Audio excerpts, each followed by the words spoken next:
युवा प्रश्न भजन के माध्यम से आप लोगों के बीच में प्रस्तुत हुआ और इस हैदराबाद में हम लोग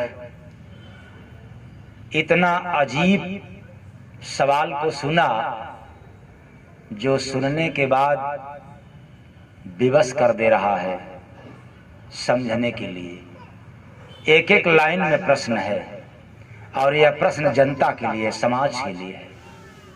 जो समाज भ्रमित है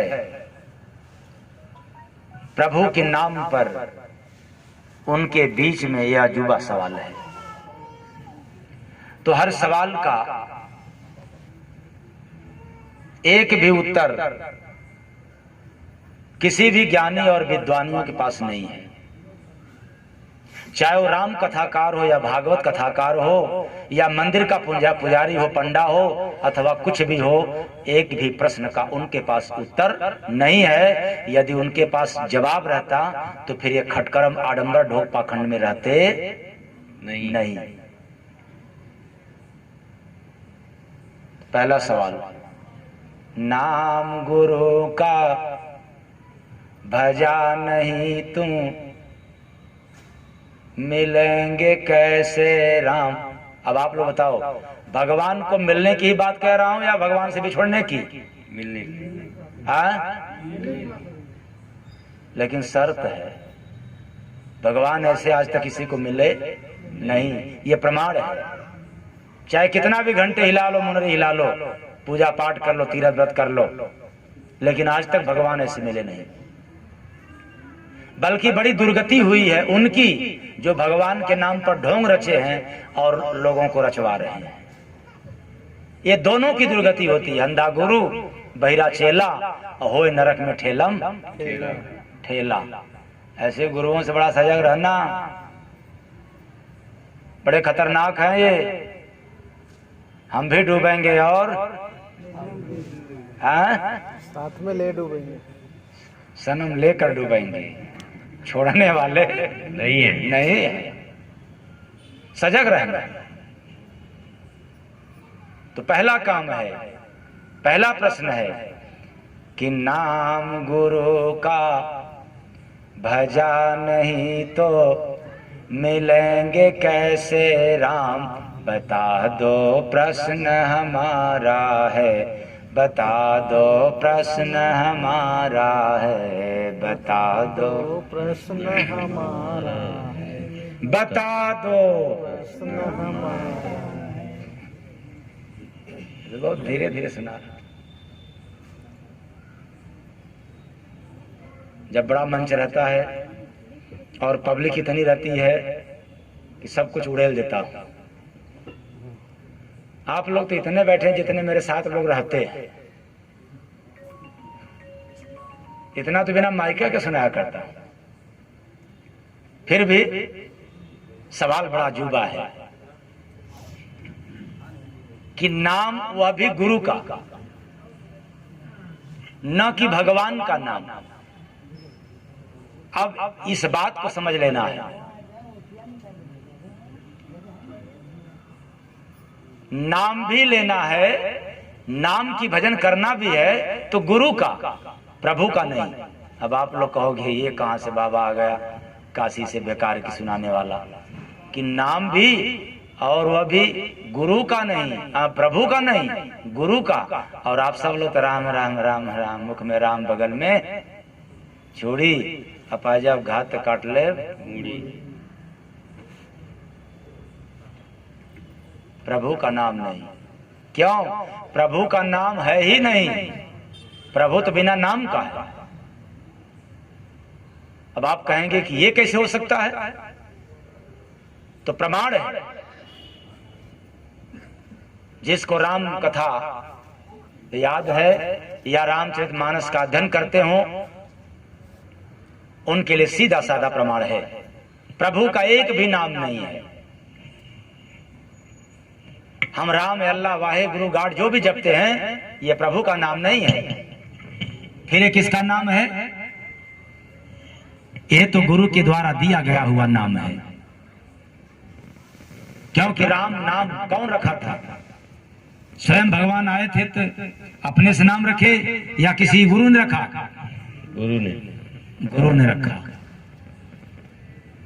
और गुरु की महत्ता को भूल करके प्रभु को पकड़ना चाहोगे तो मतलबी कहलाओगे। क्या कहलाएंगे? मतलबी। और मतलबियों को भगवान कभी मिलते नहीं। नाम गुरु का, प्रभु का नहीं। तो मानस प्रमाणित करता है कि एक या नीह आरूप या नामा आज सच्चिदानंद परधामा। वो क्या है? एक प्रभु कितने? एक अनी अरूप अनामा। उसका कोई रूप नहीं है, वो उसका कोई नाम नहीं है। आज सच्चिदा, वो कोई जन्म लेने वाला नहीं है, वो जन्म मरण से परे है।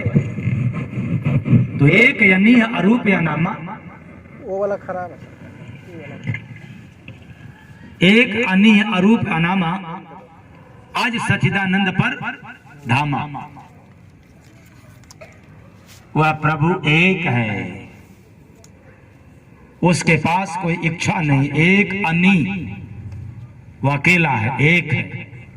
माना कि हम सब 33 करोड़ देवी देवता को भगवान मान गए, सारे देवता को भगवान कह दिए, भगवान को सारे देवता बना दिए, जबकि वह परमात्मा एक है।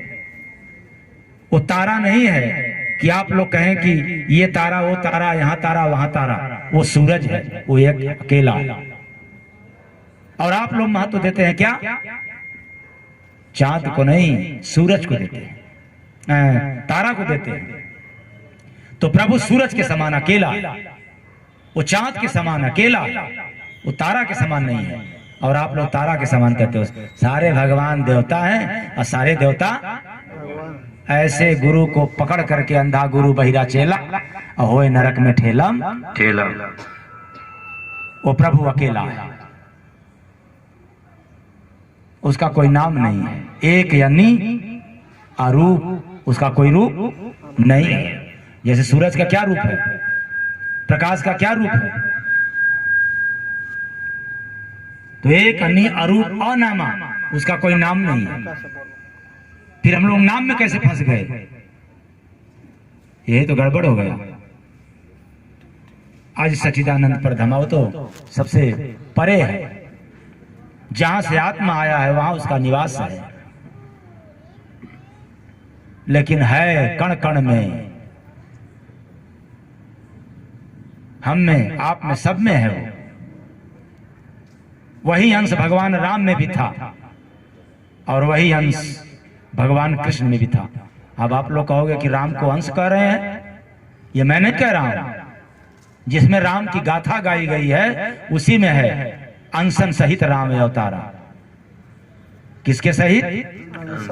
कि अंशी, अंशन सहित।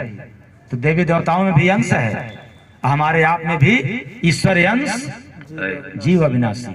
सब में तो अंश है, अंशी केवल अकेला है। नौ आता है, नौ कभी जाता है, वो सर्वत्र है, कण कण में है। ऐसे अविनाशी राम को पाना है, उस विधाता को देखना है, भगवान को देखना है, तब तो एक काम करना पड़ेगा। क्या करना पड़ेगा? नाम गुरु का भजा नहीं तू, मिलेंगे कैसे राम? बता दो प्रश्न हमारा है, बता दो प्रश्न हमारा है, बता दो प्रश्न हमारा है, बता दो प्रश्न हमारा है।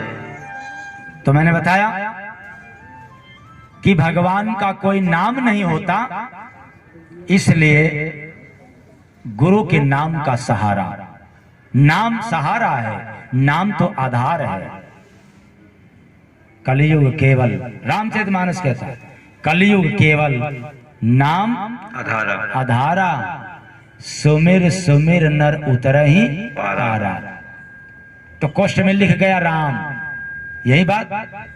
तो लिखने वाला कोष्ठ में कृष्ण भी लिख सकता है, ओम नमः शिवाय भी लिख सकता है, कुछ भी लिख सकता है, लेकिन अर्थ नहीं लिख सकता। क्यों? कि रामचरितमानस कि रचना करने वाले गोस्वामी दास जी किसी भी दोहा की, किसी भी छंद की, किसी भी चौपाई की एक लाइन अर्थ नहीं लिखे। और आज भी मानस, रामचरितमानस बिना अर्थ सहित बाजार में है। वो बिना अर्थ का लिखकर चले गए और अनर्थ लगाने वाले लगा दिए। अगर आप लोगों के पास न मिले तो कोई बात नहीं, मेरे पास है सबूत, गोस्वामी दास जी के द्वारा रचित रामचरितमानस बिना अर्थ का। यानी गोस्वामी दास जी ने अर्थ लिखा नहीं, तब लिखा कौन? खाने कमाने वालों ने। उनको क्या पता भगवान का नाम क्या है।